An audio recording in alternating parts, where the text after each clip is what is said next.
I like Bret Hart. Oh, Brian, don't break my heart right now. I'm about to break your heart. You're gearing up to break. I see that look in your eye. Do you know how many people have looked me in the eye and started to talk like you're talking? I'm about to break your heart and your legs. I wasn't the biggest Bret Hart fan. Were you a Shawn guy? I was a Shawn guy. Okay, but I didn't get really technical in wrestling until I started watching a little bit of WCW. Fair. And I started watching Dean Malenko and Chris Jericho and Juventud, some of these other guys, man, that were really, really good and really technical in what they did.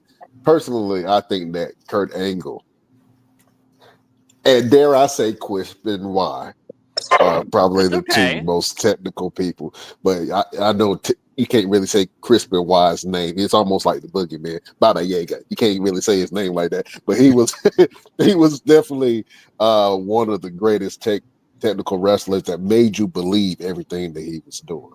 You know what I'm saying? So although I do like Bret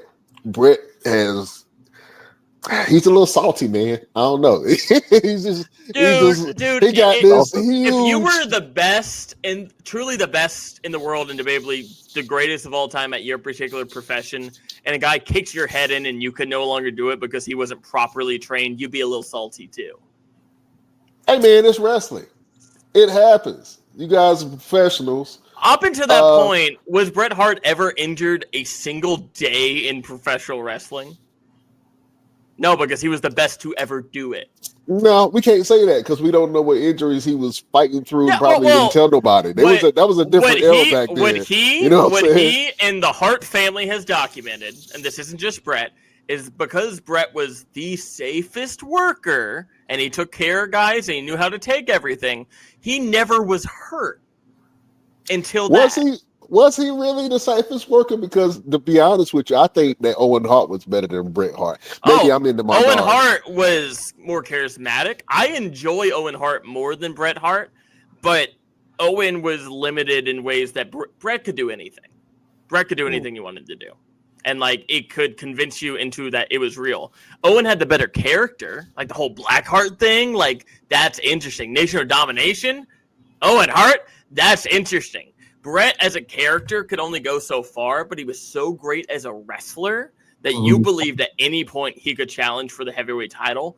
Owen, you could believe at any point he could challenge for the Intercontinental title, and that's the difference. With the right story, Owen could be the guy, but he needed the story. Bret didn't need the story. You believe Bret at all times because he felt like everything about Bret felt real in a sport where maybe not everything feels real.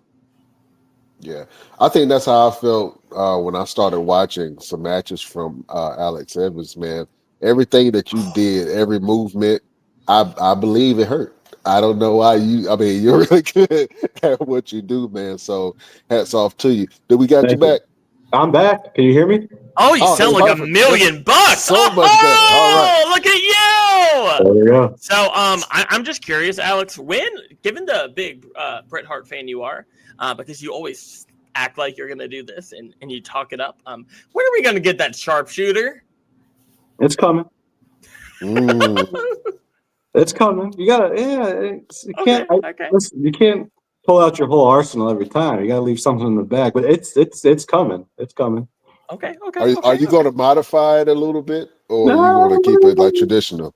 I might tweak it a little bit. I mean, you don't.